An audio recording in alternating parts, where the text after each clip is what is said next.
My name is Evelyn. I am 28 years old, and I live in Denver. It started with a knock on my door that shattered my peaceful Saturday morning. I wasn't expecting anyone.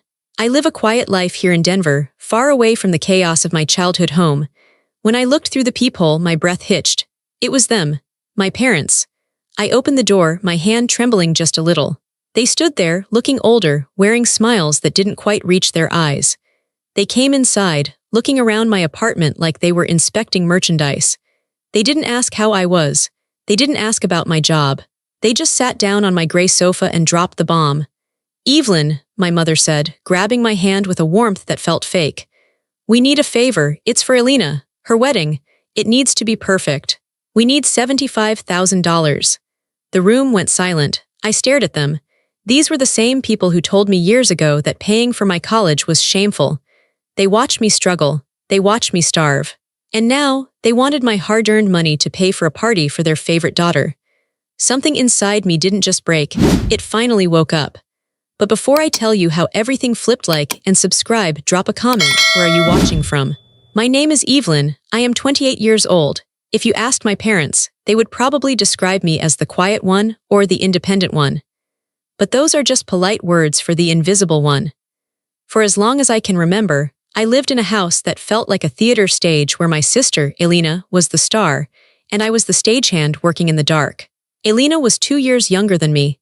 She was bubbly, loud, and demanding. She had golden hair and a smile that seemed to trick everyone into giving her whatever she wanted. I was different. I had dark hair, serious eyes, and a quiet voice. Growing up, the rules in our house were unspoken but very clear. Elena's happiness was the priority. My stability was the expectation. I remember my 10th birthday vividly. I had asked for a small gathering, just a few friends and a chocolate cake. My mother had promised me she would make it. I spent the whole week looking forward to it. I cleaned my room. I finished all my homework early. I wanted everything to be perfect. On the morning of my birthday, Elena woke up with a slight cough. It wasn't a fever. It wasn't the flu. It was just a dry cough.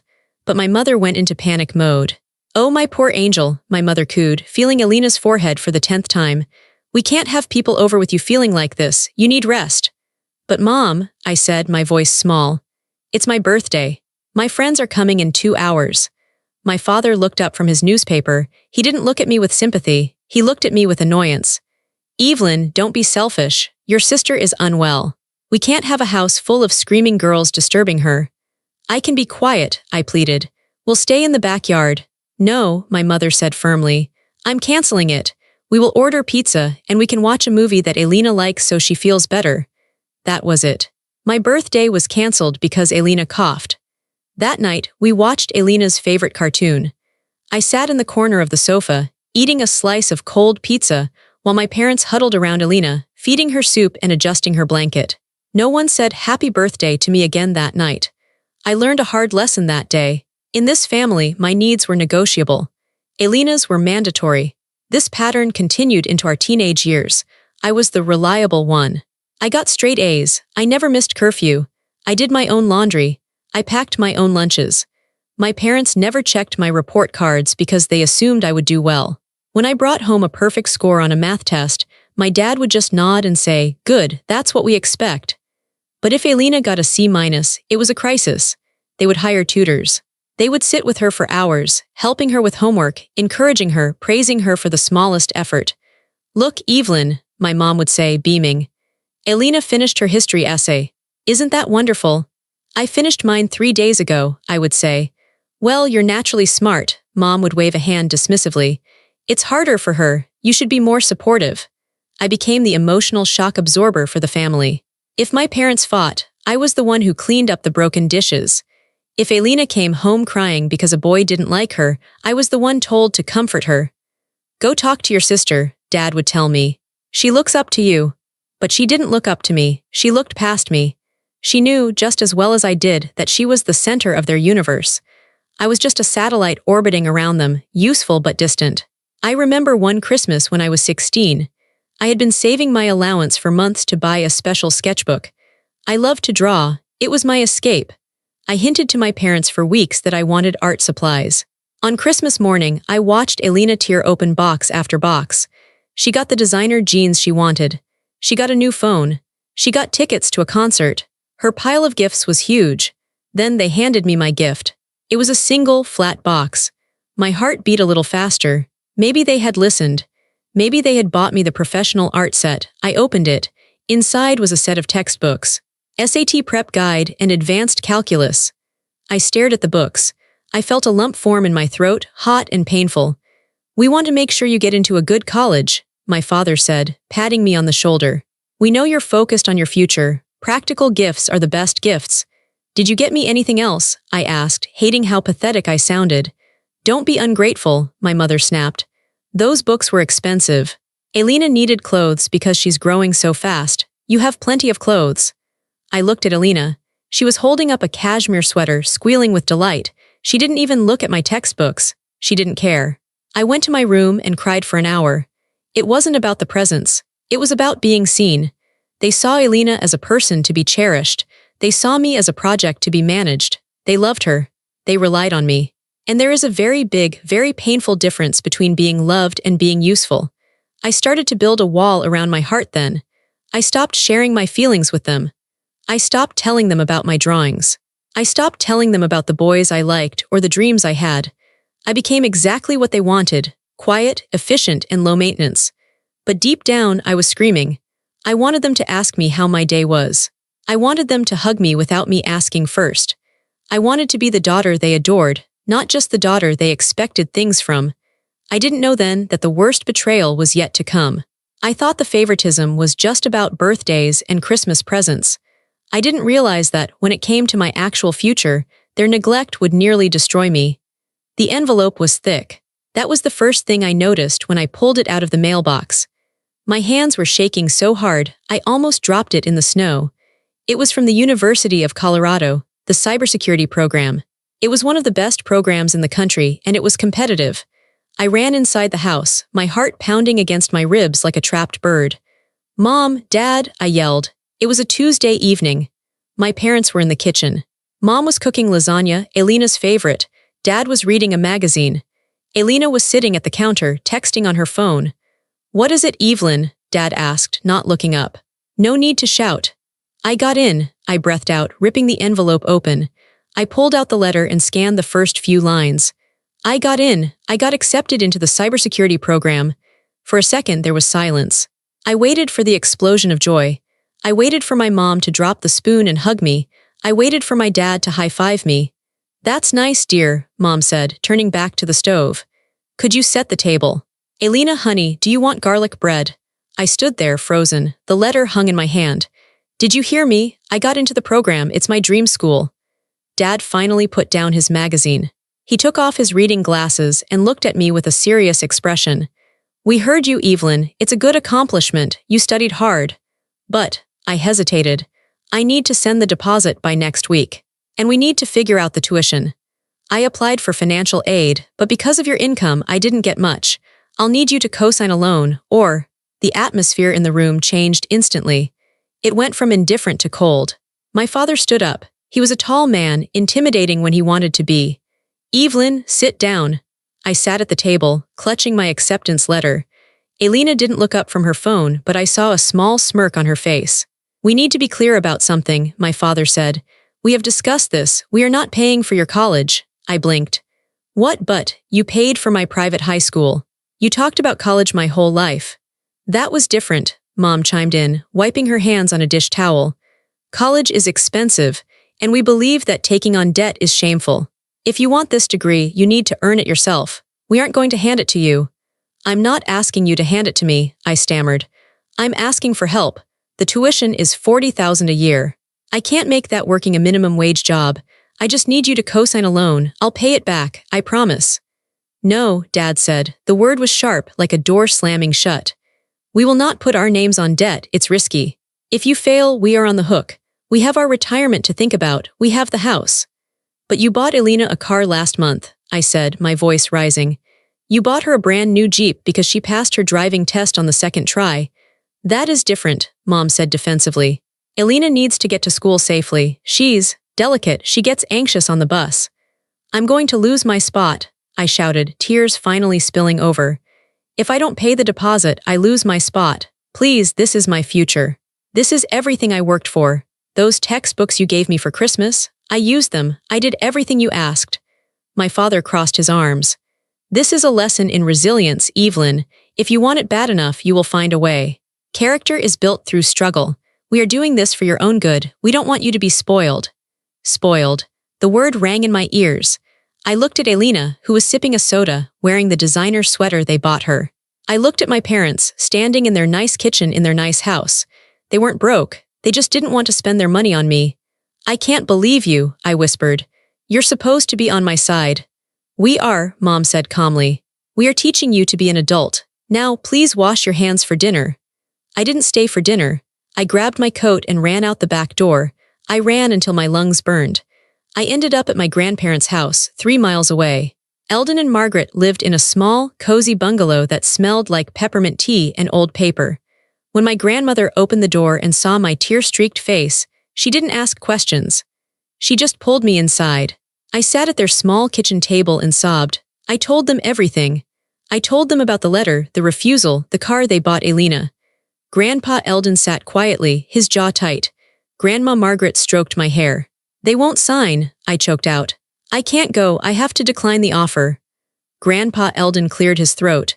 He reached into his pocket and pulled out a checkbook. His hands were weathered and shaky, but his voice was steady. How much is the deposit? He asked. Grandpa, no, I said. It's $500 just to hold the spot, but the tuition. We can't pay the tuition, Evie, Grandma said softly. We don't have that kind of money, but we can help you with the deposit. And you can live here. You can stay in the spare room, it's closer to the city, you can take the bus. I'll still need to pay for classes, I said, wiping my eyes. You will work, Grandpa said. You are strong, stronger than your parents realize. You will work and you will take fewer classes at a time if you have to, but you will not give up. I looked at them, these 2 old people who lived on a pension, offering me everything they had. They were giving me the support my parents refused. Why are they like this? I asked, my voice breaking. Why do they hate me? They don't hate you, honey, Grandma sighed. They see you as the grown-up. They think you don't need them. It's not right, but it's how they are. That night, I slept in my grandparents' spare room. I felt a strange mixture of heartbreak and determination. My parents had cut me loose. They had thrown me into the deep end, expecting me to drown or swim alone. I decided right then that I would swim. I would swim so far away from them that they would never be able to pull me under again. The next 4 years were a blur of exhaustion. I moved in with my grandparents, sleeping on a twin mattress in a room filled with Grandma's sewing boxes. It wasn't glamorous, but it was safe. It was a home where I was welcomed, not tolerated. My parents didn't stop me from moving out. In fact, they seemed relieved. It meant one less mouth to feed, one less person to worry about. They called occasionally, but the conversations were short. How is school? Mom would ask. It's hard, I would say. I'm tired.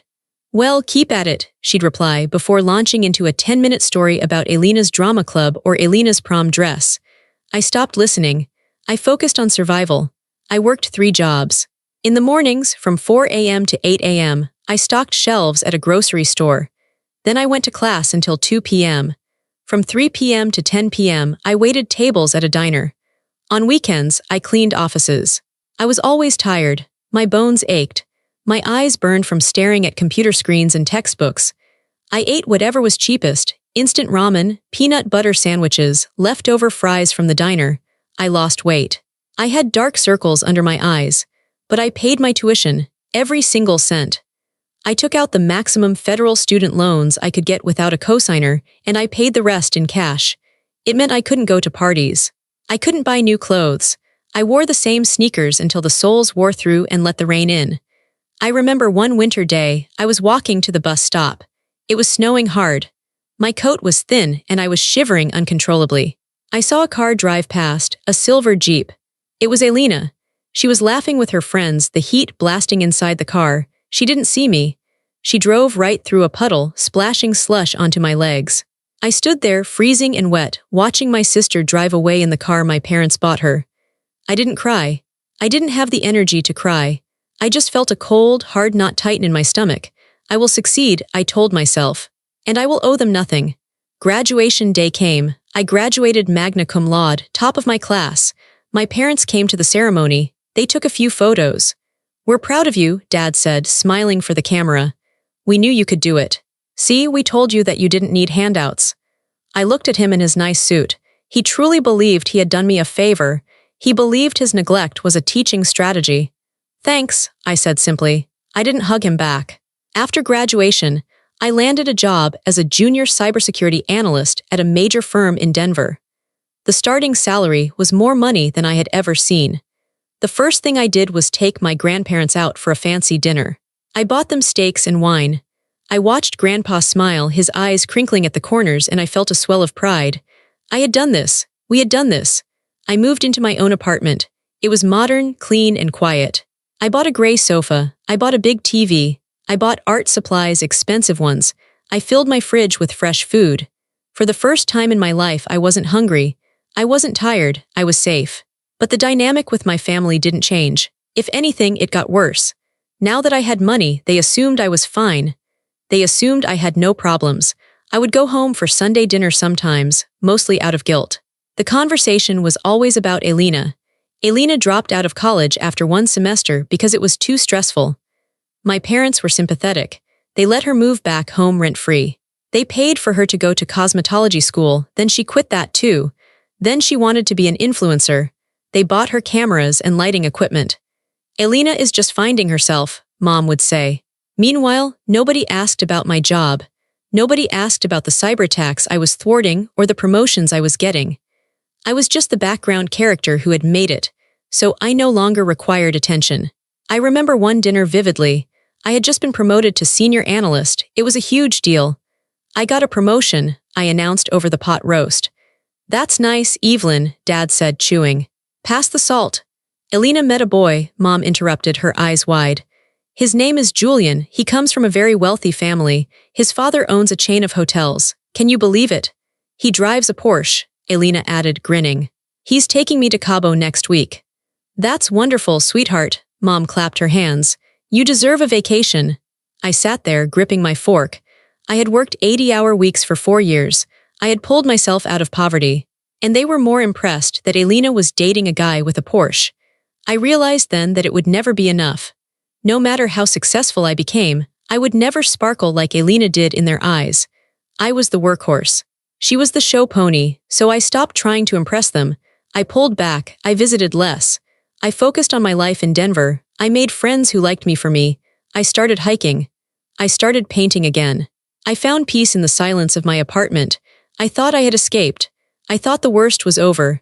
I thought that because I didn't ask them for anything, they couldn't hurt me anymore. I was wrong. That brings us back to today, to the knock on the door, to my parents sitting on my gray sofa, looking out of place in my sanctuary. My mother was still holding my hand. Her palm felt sweaty. The silence in the room was deafening after she dropped the number. $75,000. I pulled my hand away slowly. I stood up and walked to the window, looking out at the Denver skyline. I needed a moment to make sure I hadn't hallucinated the request. I'm sorry, I said, turning back to them. My voice was calm, shockingly calm. Did you say $75,000? It's for the wedding, Mom said, her voice rushing now, trying to fill the silence. You know Elena and Julian are getting married. It's going to be the event of the year, Evelyn, Julian's family. They are very high society. We can't embarrass ourselves. The venue alone is $30,000. Then there's the catering, the dress, the flowers. The flowers, I repeated. You want me to pay for flowers? It's not just flowers, Dad said, leaning forward. He used his reasonable business voice. It's the whole package. Look, Evelyn, we've looked at the numbers. We can cover about $20,000. Julian's parents are paying for the honeymoon and the rehearsal dinner, but the wedding reception falls to the bride's family. That's tradition. And you don't have the money, I stated. We have some, Dad said, clearing his throat. But the market has been down, and we have expenses, we thought. Well, you're doing so well. We know you have a good salary. You don't have kids. You don't have a husband. You have savings. I have savings because I work, I said. I have savings because I didn't go on vacations. I have savings because I ate ramen for 4 years. Evelyn, don't start with the drama, Mom sighed. This is family. It's your sister's big day. She looks up to you so much. She wants you to be the maid of honor. I laughed. It was a dry, humorless sound. She wants me to be the maid of honor. Or she wants the person with the checkbook to stand next to her. That is an awful thing to say, Mom snapped. She loves you. She loves what I can provide, I corrected. Why does she need $100,000 wedding? Why can't she have a wedding she can afford? Because of Julian, Mom exclaimed. We told you. His family expects a certain standard. We can't look like paupers next to them. It reflects on all of us. It reflects on you too. It doesn't reflect on me, I said. I don't know these people. It's family duty, Dad said, standing up to loom over me. We raised you. We put a roof over your head. We fed you. Now the family needs help. You are in a position to help. It is selfish to hoard your money when your sister's happiness is at stake. Selfish, the word tasted like bile in my mouth. I looked at them, really looked at them. I saw the hypocrisy etched into their faces. These were the people who told an 18-year-old girl that debt was shameful. These were the people who watched me walk into the snow with thin shoes because they wouldn't buy me boots, but bought Elena a car. These were the people who refused to co-sign a loan for my education, an investment in my future, but were now demanding cash for a party. They didn't see my money as mine. They saw it as a family resource that I had just happened to collect for them. They thought that because I was the reliable one, I would just say yes. They thought they could guilt me into it. You told me, I said quietly, that you wouldn't pay for my college because you wanted to teach me resilience. You said you wouldn't support me because you had your retirement to think about. That was different, Dad dismissed. You were a child, we were teaching you values. So where are Elena's values? I asked. Why doesn't she have to learn resilience? Why doesn't she have to struggle? Why is her happiness worth $75,000 of my money, but my education wasn't worth a signature on a piece of paper? Stop living in the past, Mom cried out. This is about now. This is about your sister. If you don't do this, the wedding will be a disaster. She will be heartbroken. Do you want to be responsible for ruining her wedding? They were doing it again, making me the villain. If I said yes, I was being used. If I said no, I was the bad sister who ruined the wedding. But something had shifted in me. Maybe it was the years of silence. Maybe it was the memory of my grandfather's shaking hands writing that check for my deposit. Maybe it was just the sheer audacity of their request. I wasn't the scared little girl at the kitchen table anymore. I was a woman who had built a fortress out of her own scars. I need you to leave, I said. My parents looked stunned. What? I need you to leave my apartment, I said, walking to the door and opening it. I need to think. I'm not writing you a check today. Go. Evelyn, be reasonable, Dad started. Out, I shouted. It was the first time I had ever raised my voice at my father. They scrambled up, looking terrified and offended. They grabbed their coats and marched to the door. We expect an answer by Friday, Dad spat out as he walked past me. Don't disappoint us, Evelyn, again. I slammed the door shut and locked it. My hands were shaking, but not from fear, from rage. I slid down the door until I was sitting on the floor. I looked around my quiet, empty apartment. They wanted to take this from me. They wanted to take my safety, my hard work, and turn it into confetti and champagne for Elena. I pulled out my phone. I didn't call my parents. I didn't call Elena. I opened my banking app. I looked at the number in my savings account. It was a number that represented my freedom. Then, I opened my photo gallery and scrolled back years. I found a photo of me and my grandparents on my graduation day. They were the only ones who had ever really invested in me. I knew what I had to do, but I needed to gather my strength first. I stood up, wiped my face, and grabbed my car keys. I wasn't going to sit here and stew. I was going to go to the only place that felt like home. I was going to see Grandma Margaret. After my parents left my apartment, the silence they left behind was heavy. It felt like the air had been sucked out of the room. I stood by the door for a long time. My heart was beating fast, like a drum in my chest. I looked at the spot on the sofa where they had sat. It looked like a normal sofa, but it felt contaminated. They had come into my safe space, my home, and they had tried to break me again. I needed to get out. I couldn't stay in that room. The walls felt like they were closing in on me. I grabbed my car keys from the hook by the door. My hands were shaking so bad I almost dropped them. I put on my coat. I didn't even check the mirror. I didn't care how I looked. I just needed to be somewhere else, somewhere safe. I went down to the garage and got into my car. It was a reliable sedan, nothing fancy, but I paid for it with my own money. Every time I started the engine, I felt a little spark of pride. Today, I didn't feel pride. I felt sick. I drove out of the city, heading toward the suburbs, heading toward the only place that had ever really felt like home. The drive to my grandparents' house usually took 30 minutes. Today, it felt like hours. My mind was racing. I kept hearing my father's voice. Family duty, selfish, $75,000. The words bounced around my head like a bad song I couldn't turn off. I started thinking about money. Not just the money they wanted now, but the money from before. I remembered my freshman year of college. I remembered standing in the grocery store aisle, holding a loaf of bread and a jar of peanut butter. I remembered counting the coins in my palm. I had exactly $3.50. The bread was $2. The peanut butter was $3. I couldn't afford both. I had to choose. I bought the peanut butter because it had more protein. I ate it with a spoon for dinner for 3 days. Where were my parents then? They were on a cruise. They had sent me a postcard, having a great time. Hope school is fun. They were drinking cocktails while I was deciding between bread and peanut butter. I gripped the steering wheel tighter. My knuckles turned white. The anger was starting to boil. It wasn't the hot, explosive anger I felt earlier. It was something else. It was cold. It was hard. It was the anger of someone who finally sees the truth. I pulled into the driveway of my grandparents' small white house. The gravel crunched under my tires. The sound was familiar and comforting. I turned off the engine and just sat there for a minute. I looked at the house. The paint was peeling a little bit on the porch. The flower beds were overgrown. It wasn't a perfect house. It wasn't a mansion like the one my parents lived in.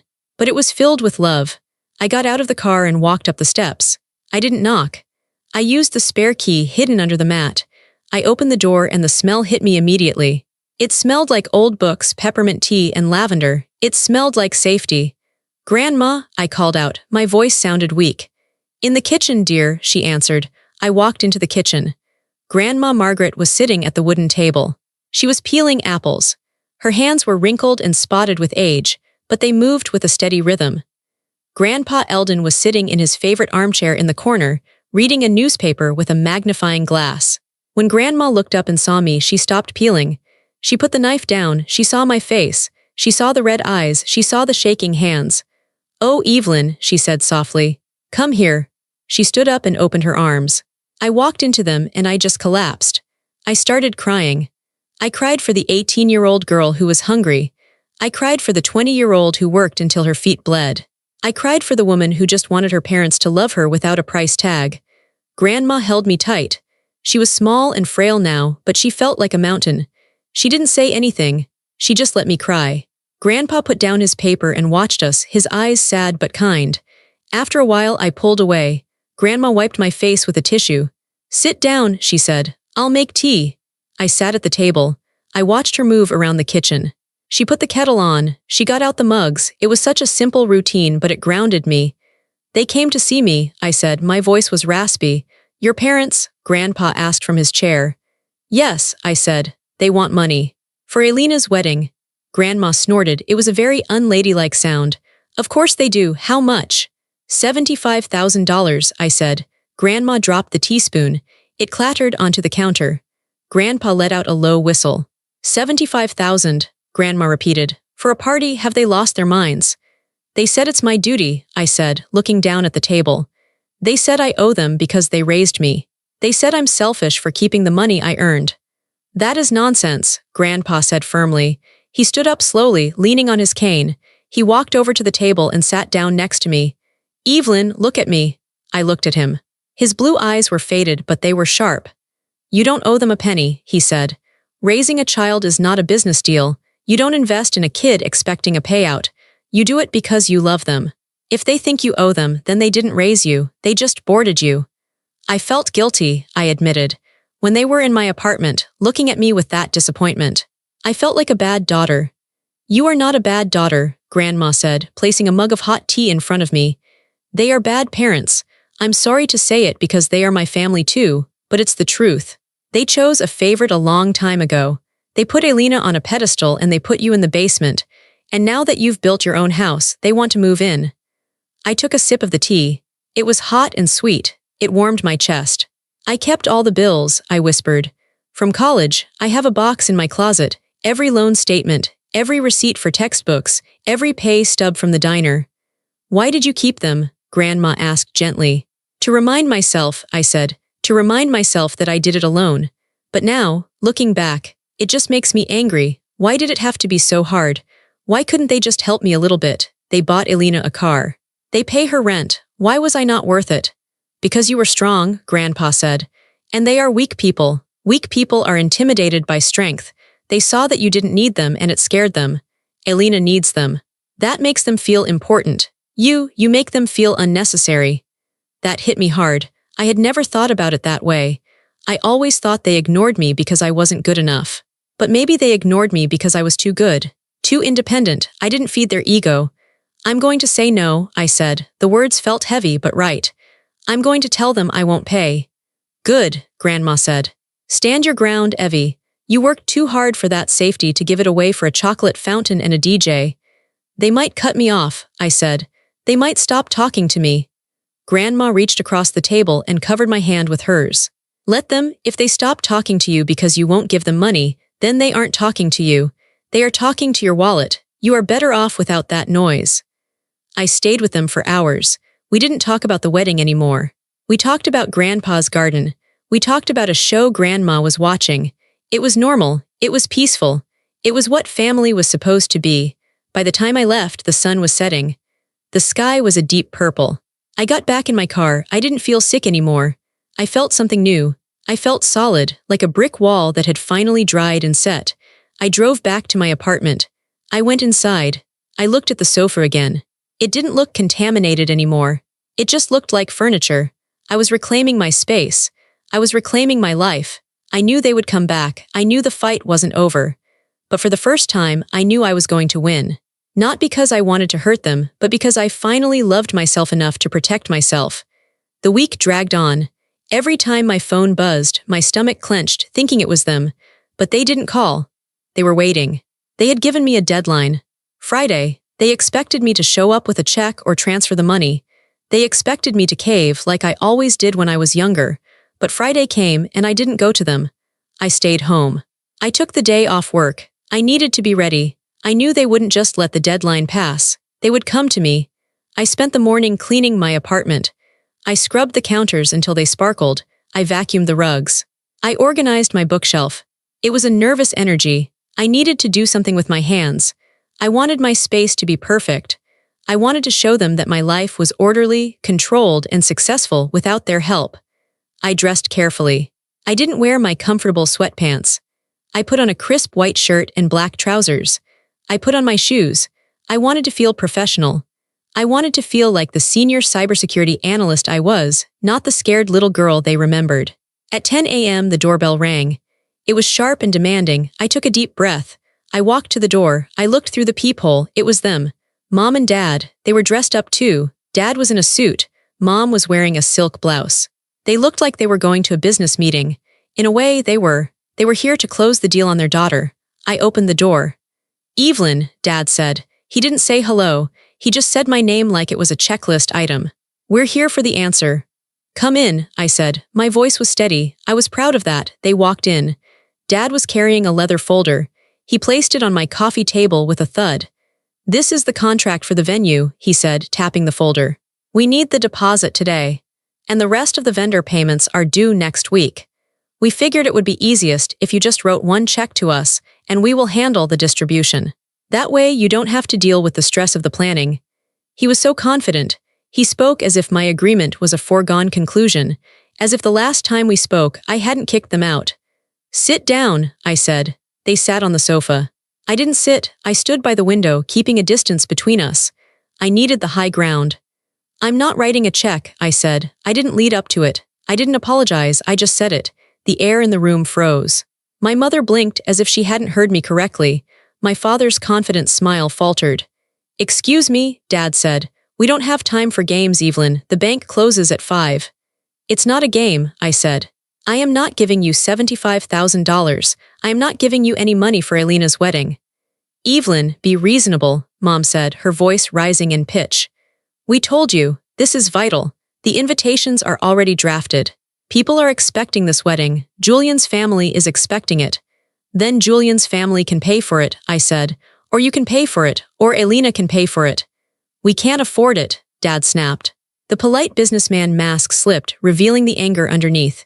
We told you that. Our liquidity is tied up. We need you to step up. This is what family does. We help each other.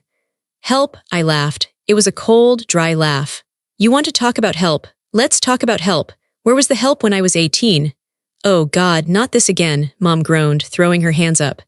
Why do you always bring up the past? You are so bitter, Evelyn. It's ugly. I bring it up because it matters, I said. You refused to help me with 4 years of college tuition. That was an investment in my future. You said no. You said debt was shameful. You said I had to learn the hard way. And look at you, Dad gestured around the apartment. You did well, our method worked. You are successful because we were tough on you. You should be thanking us. My jaw dropped. The audacity was breathtaking. You think I'm successful because you abandoned me. I'm successful despite you abandoning me. I'm successful because Grandpa and Grandma helped me with the deposit. I'm successful because I didn't sleep for 4 years. You don't get to take credit for the house you refused to help build. We are your parents, Dad shouted, standing up. His face was turning red. We gave you life. We fed you for 18 years. You owe us. I don't owe you for the basics of parenting, I shouted back. You chose to have children. Feeding me was your legal obligation, not a favor, and even if I did owe you. Why doesn't Elena owe you? Why does she get a free ride? Why does she get a car and rent and now a wedding? Elena is different, Mom cried. She needs us. She's not like you. She's sensitive. She can't handle the stress you can. If we don't help her, she will crumble. Then let her crumble, I said. Maybe if she crumbled, she would learn how to build herself back up. Like I did, but you won't let her. You keep propping her up with cash. And now you want to use my cash to prop her up. Well, I'm not doing it. I am not enabling her anymore. You are jealous, Dad spat. You have always been jealous of her. You're jealous because she's happy and lovable and you are cold and hard.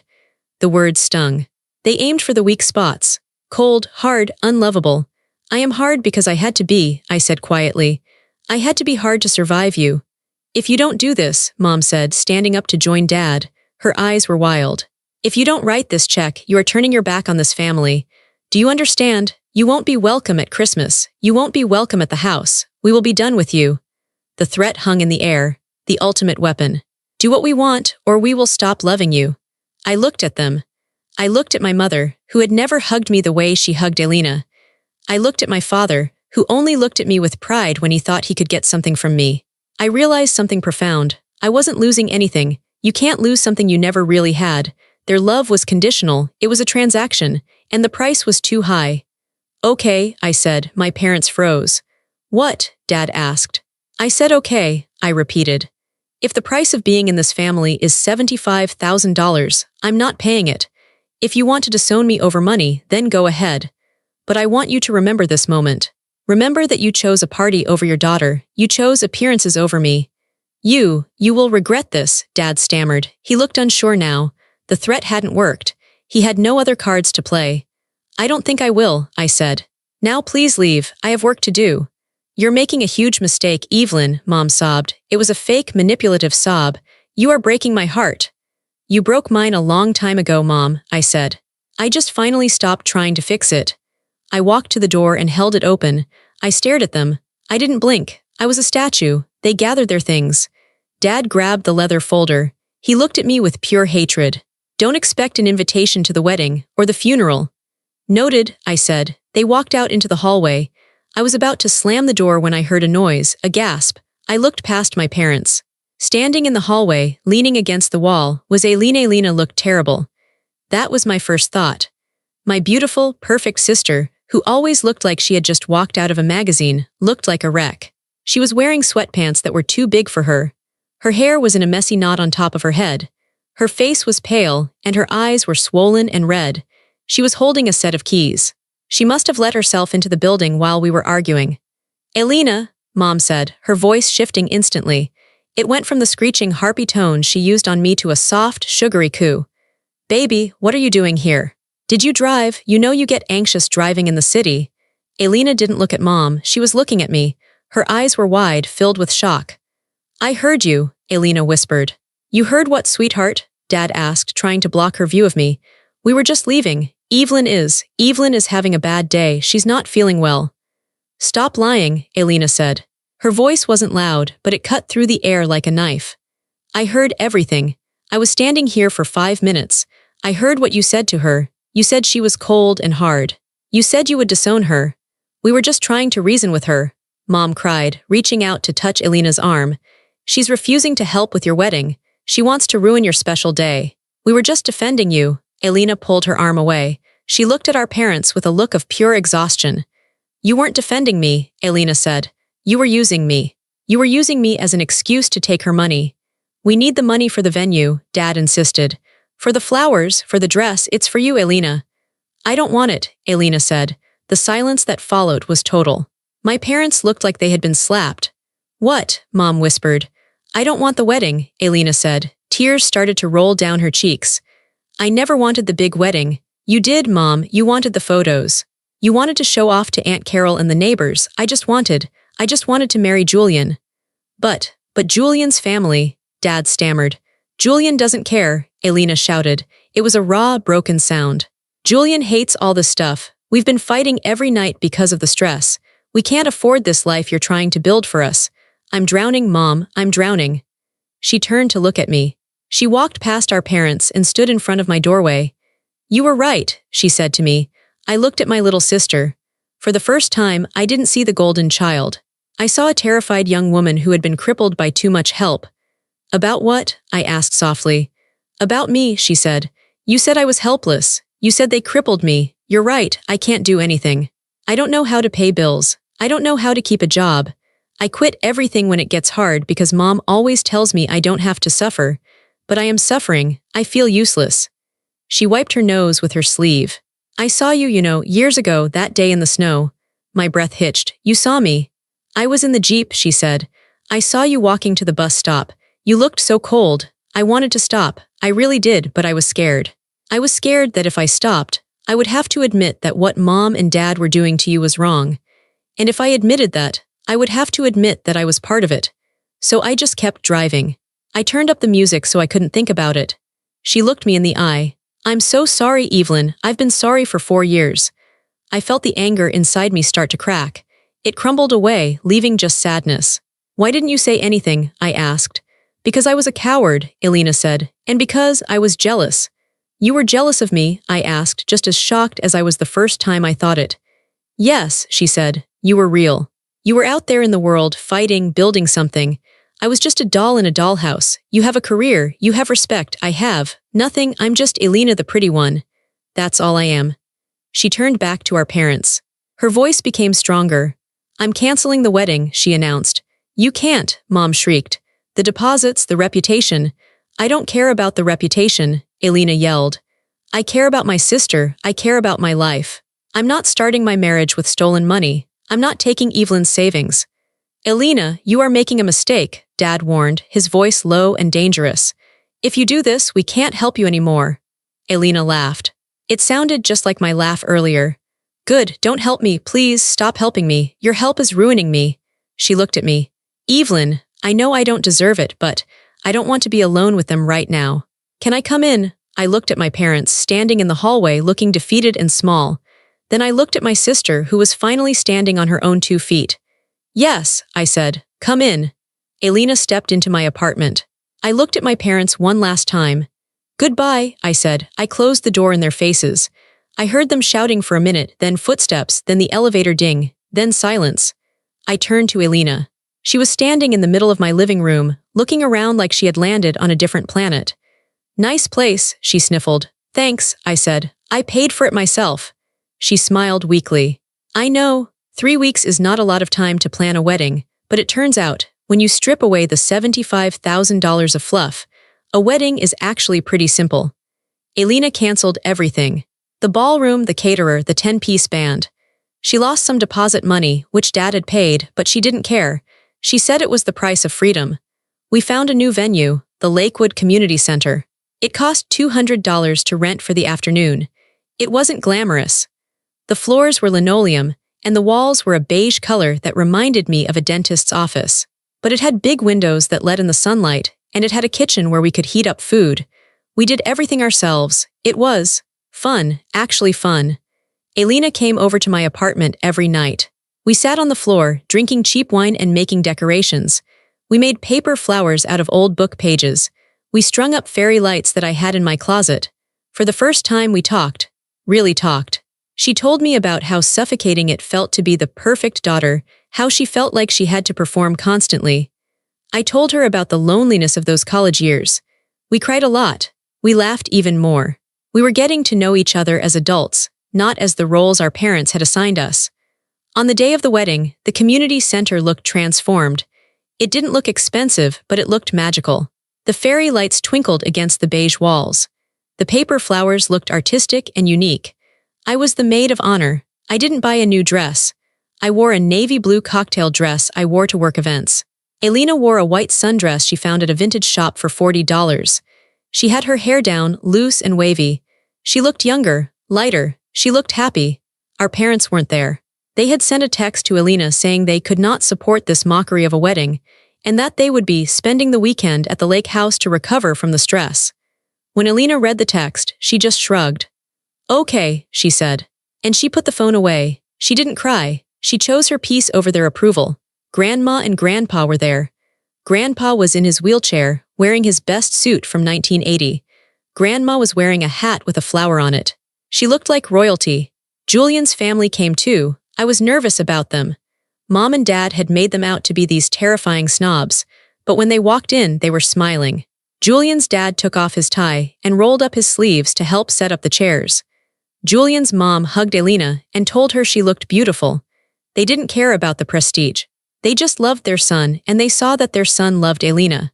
The ceremony was short. A friend of theirs got ordained online to officiate. I stood next to Elena. I watched Julian look at her. He looked at her like she was the only person in the room. He didn't care about the dress or the venue. When they exchanged vows, Elena's voice was steady. "I promise to be your partner," she said. "I promise to build a life with you. A real life, even if it's hard, even if we're broke, as long as it's ours." I felt tears prick my eyes. She was growing up, finally. After the ceremony, we ate. We had ordered 20 pizzas from a local place, and Julian's mom had made a huge salad. We had coolers full of beer and soda. I sat with Grandma and Grandpa at a corner table, watching the room. People were laughing. Kids were running around on the linoleum floor. It was loud and chaotic and wonderful. "You did good, Evie," Grandpa said, patting my hand. "We did good," I corrected. "Elena did a lot of this." "She's learning," Grandma said. "She's finally getting out from under their thumb, thanks to you." "I didn't do anything," I said. "I just said no." "Sometimes," Grandma said, "saying no is the most loving thing you can do. You forced her to wake up." Later in the evening, Elena dragged me onto the dance floor. The music was coming from a Bluetooth speaker. It was a cheesy pop song, but we danced anyway. We spun around, laughing, almost tripping over our own feet. "Thank you," Elena shouted over the music. "For what?" I shouted back. "For not writing the check," she said. We both burst out laughing. It was a joke that only we understood. A joke about the absurdity of our family, the pain of the past, and the relief of the present. I looked around the room. I realized that my parents' absence wasn't a hole in the room. It was just space. Space for us to be ourselves. Space for joy that wasn't performed. Space for love that wasn't purchased. I felt a profound sense of closure. I hadn't gotten the apology I wanted from my parents. I hadn't gotten the childhood I deserved. But I had this. I had this moment of pure, unadulterated reality. And it was enough. 2 months passed. Life settled into a new rhythm. Elena and Julian moved into a small apartment. It was a studio, tiny and cramped, but they paid the rent themselves. Elena got a job as a receptionist at a veterinary clinic.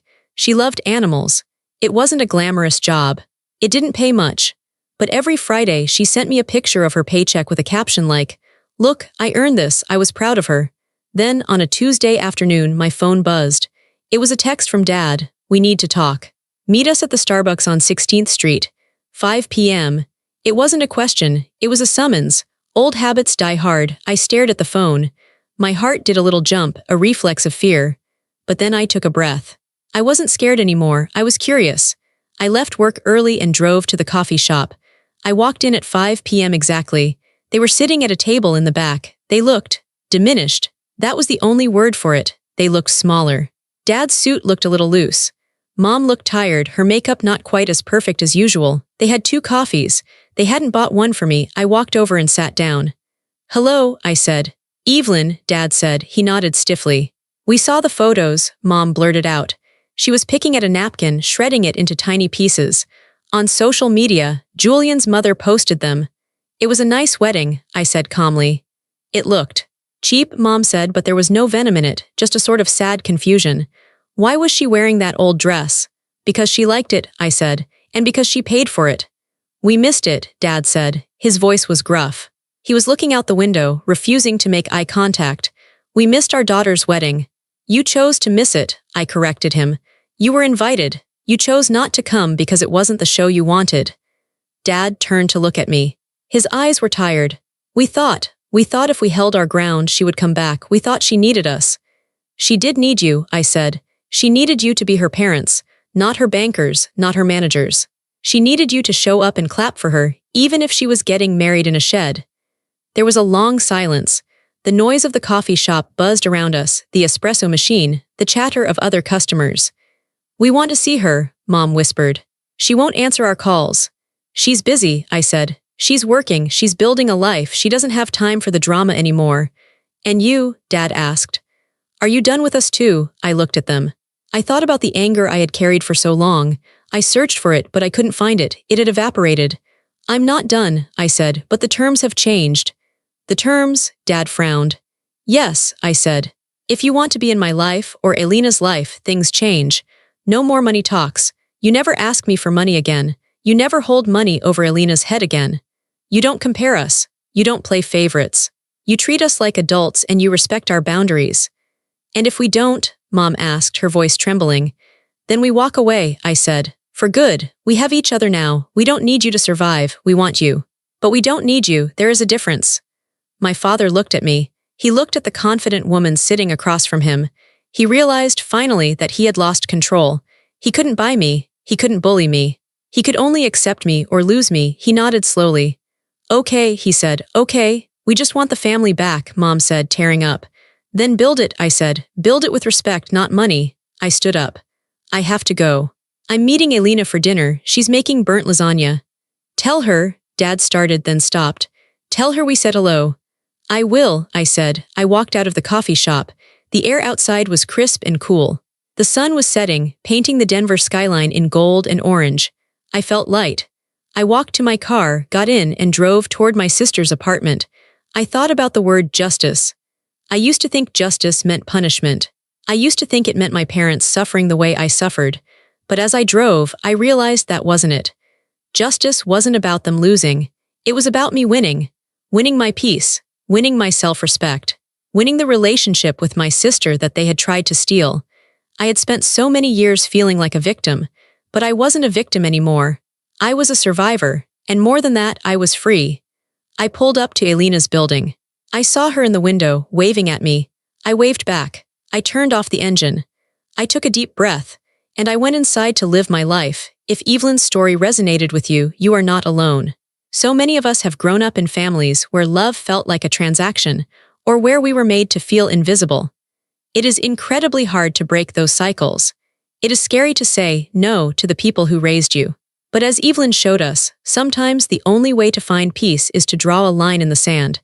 Have you ever had to set a hard boundary with your family? Did you struggle with the guilt? How did you find your own quiet justice? Please share your story in the comments below. Let's support each other. And remember to like and subscribe for more stories about finding strength in the hardest places. You are worth more than what you can provide for others.